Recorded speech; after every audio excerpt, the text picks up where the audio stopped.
Hey everybody, this is just a quick video to help you. If you have a Hoover brand dryer and you're getting an E3 error and you're wondering what is this error and how do I get rid of it? So the error is that the machine is detecting that the condenser water tank is full. So from easiest to fix to hardest to fix, the easiest thing to do is let's just hope that that it's right, that your water tank is actually full, you just forgot to empty it. So just empty the water tank on your dryer. If it's not that, then it might be the float that's actually in there, or the sensor that senses the float. And then the problems can go all the way upstream, all the way to the control board that's just, you know, something wrong with the wiring.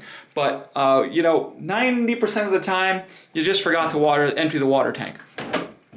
Or if that doesn't fix, you can just pull it out and make sure everything's clean and stuff like that, and there's nothing that could be gumming up the works in the sensors. So hopefully that'll help you get rid of the problem. Thanks a lot for watching. Have a great day.